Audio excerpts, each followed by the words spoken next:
UFC 315 live from Montreal saw Jack Della Maddalena take the title after a 5-round war against the reigning division champion Belal Muhammad in an unforgettable matchup. The co-main event saw champion Valentina Shevchenko add another jewel to her crown as she defended against Manon Fiorot. Now, as we are talking towards the end of the video, I'm going to be opening more of these UFC Octagon fighters, some action figures for y'all. We'll unbox a couple at the end of this video, but there are a few there, and they are pretty absolutely awesome. But yeah, that is Valentina Shevchenko there, as well as some more UFC Octagon fighters. But I want to talk about the welterweight division a little bit because it is now one of the most exciting divisions in the UFC, and it really wasn't always that way. It has spent a long time being just a sleeper division. Not a sleeper division, a sleeping division is a better term. You know, Kamaru Usman, we had Colby Covington, we had Stephen Thompson, folks like that who were kind of just sitting on their rankings and not being particularly active or interesting for that matter. But now look at this division. A striking boxer with incredible takedown defense, Jack Della Maddalena, at the top. You then have the smothering top position grappler who's always looking for a submission, Sean Brady, right there. You also have from Kazakhstan, the aggressive, the relentless Shavkat Rakhmonov right there. Just those three guys alone. And then you add, you know, Joaquin Buckley's, your Belal Muhammad's to this mix. It's a really, really interesting and exciting division. I'm really happy to see that. So there's a ton of great contenders at welterweight. There's a ton of great fighters and interesting matchups at welterweight. But then we add to the mix Islam Makhachev, the protege of Khabib Nurmagomedov, lightweight champion, coming up to welterweight to challenge Jack Della Maddalena for the crown. So there's a lot of interesting moving parts here that I want to discuss, but let's start with the main event here. 5-round war. Jack Della Maddalena was able to get a unanimous decision win over Belal Muhammad. And now on paper, it looked like a very close fight. I think the fight itself, Jack Della Maddalena very clearly showed that he was the better fighter, dug deeper in the later rounds when he really needed to, and it was an absolute dogfight war in those championships rounds. Round 5 and round 4 were unforgettable rounds. We're talking about almost getting a knockout finish into getting reversed in a scramble to getting back to his feet, and then the two are trading punches again. Absolutely incredible stuff. This was an unforgettable night. There's a few notes here I made for Jack Della Maddalena. His hand speed is just a cut above these guys. And it's not just a matter of moving his fist from point A to point B. It's the targeting and reaction time as well. Because he moves in, he hits, he dodges the counter, and then he comes back with a couple counters of his own. He circles off very well. He's always pivoting, moving his feet. So he's landing, pivoting, dodging, and then returning fire. And that is proper. Don't laugh at me. That's more Canelo hands than what Belal Muhammad was trying to do. And no, Belal Muhammad is a good boxer. He's very long. People talk about his wrestling, but his boxing, his hands are actually quite good. They are not Canelo hands. Let's not get it twisted here. So yeah, Jack Della Maddalena was doing hit and evade. He was hitting, he was getting out. Absolutely awesome stuff. Incredible stuff there. His takedown defense was unspeakably great. So you have Belal Muhammad, who is training with the Dagestani crew out there to improve his wrestling. To counter this, these Australian guys brought in Craig Jones to work on their wrestling in reverse, if you will, and it's clearly paying off. But now he really will put this to the ultimate test against an Islam Makhachev to see if that stuff really, really does work. We will get to that in just a minute here. So what do you do at welterweight? I mean, Ian Gary just came off of a pretty narrow win, so I'm not really going to talk about him too much.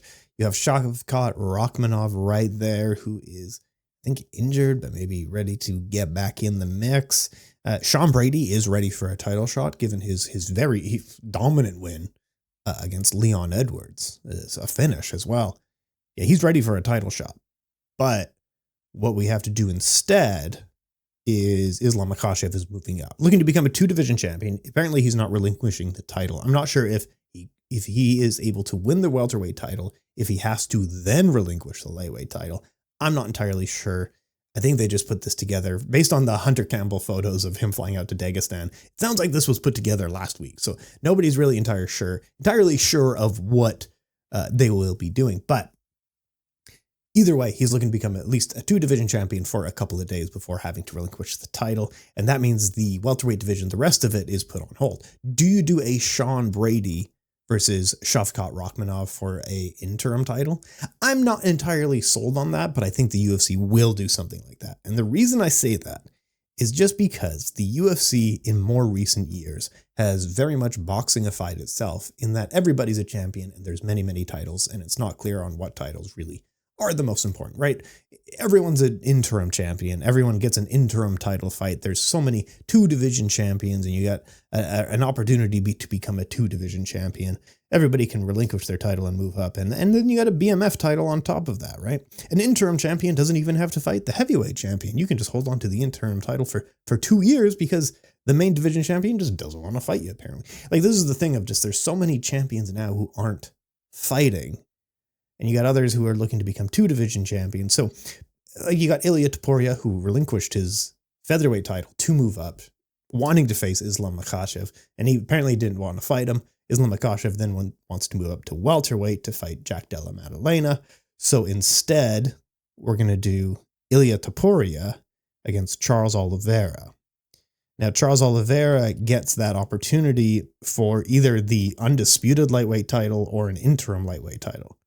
Okay, so now we are going to add an interim lightweight and an interim welterweight title. So you can see why I'm like, yeah, everyone gets a title. Everyone's a champion in the UFC nowadays. But Charles gets the opportunity mainly because he's quite fun. He is a fan favorite for good reason. He deserves that. Even though he just lost to Arman Tsarukyan, last year, but I guess he's coming off of a win against Michael Chandler. He's the former champion and entertaining. For that reason, he gets the nod to either become the undisputed or interim champion. Not entirely clear at this point.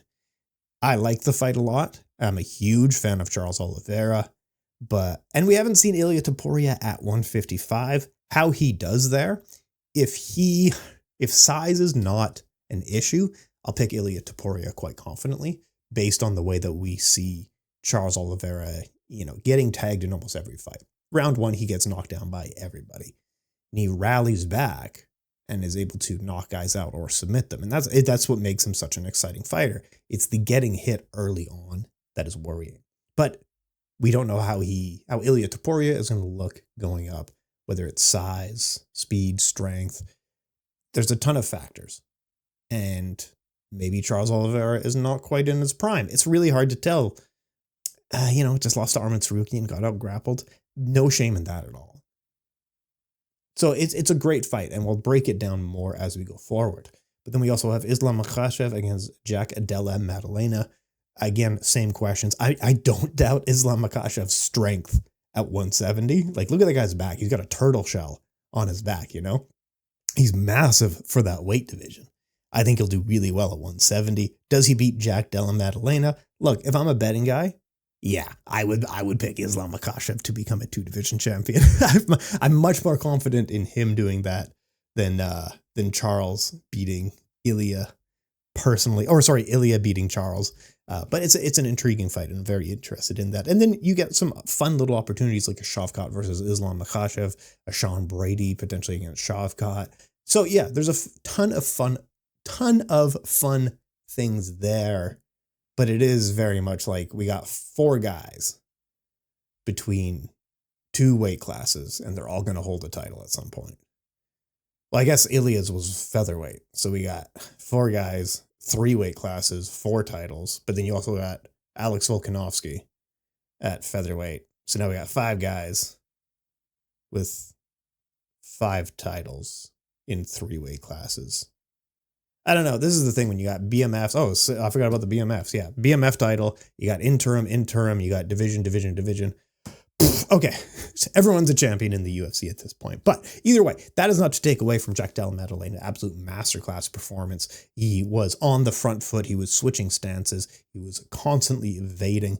He was going first and third, as Dominic Cruz likes to say. And it worked absolutely perfectly. Really incredible.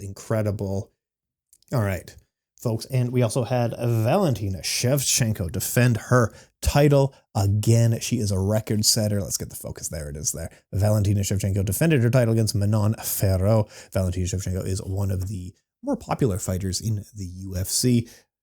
Now let's open some of these boxes. We got UFC Octagon fighters available at Walmart. Hey, massive thank you for Millions for sending these over here. But there's a couple that I wanted to open, so let's jump into it. It's like a cool punching bag case. Yeah, that's so cool.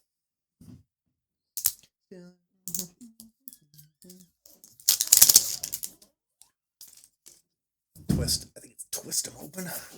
Oh! Okay, let's see. We got 2 bags. We got the card that shows who you can collect. Very neat. Oh, let's open this side up, which comes with I think it's like an authenticity card and some stickers of who you got. Oh yeah, we got the lightweight champion, ladies and gentlemen. Islam Makhachev looking to become a 2-division champion. We got a nice shiny one. Now, for the way it works is you get little pieces like this. Right? Like this. That's parts. These are parts to the octagon. So they fit together, and eventually you can have a whole octagon and put your fighters on it. And you got a sticker of Islam Makhachev. It's custom shorts here. But let's look at the action figure itself.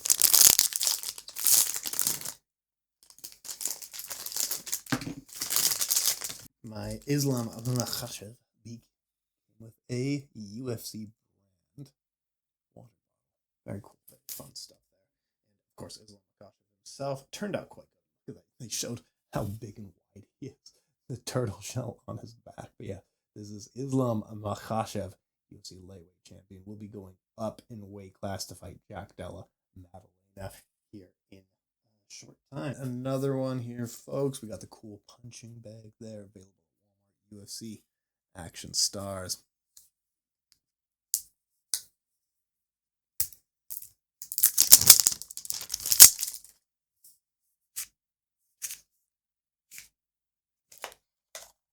Oh yeah, very cool. That way, I didn't spill a bad time. Okay, let's take a look who we got. You get the tag, you get the authenticity card on this side, and a piece of the octagon. Ladies and gentlemen, all right, so we got an octagon here. Put that together, and that'll go around my octagon that I'll show you in just a moment. Charles Du Bronx Oliveira, the pride of the Favela. Now, the Charles Oliveira one, unreal. He is gold. This is a gold shiny Charles Oliveira. How absolutely cool is that? Such a cool little action figure collectible piece there. Man, that's absolutely awesome. I want to open one more here. So we got Charles Oliveira, Valentina Shevchenko, and Charles Oliveira so far. Very cool.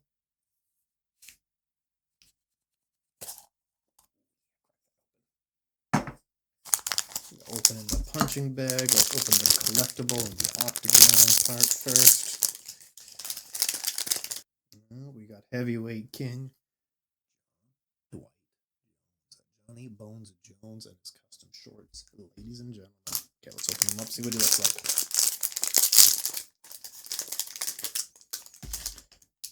Oh yeah, you got the grippies, the hand grips. John Jones himself.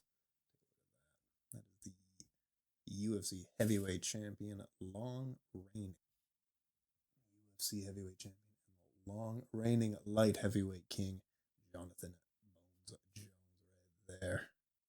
Nice collectible piece. Very cool. Very nice. Okay, let's set them up and see what they'll look like. So that's kind of what it would look like. You can see we're building an octagon there with a centerpiece. But yeah, eventually get enough of them and you can have a full octagon like that. UFC action fighters, some really impressive action figures, collectibles here. Thanks so much for Millions and the UFC for this project. It's very, very cool. Oops. UFC octagon fighters. You can see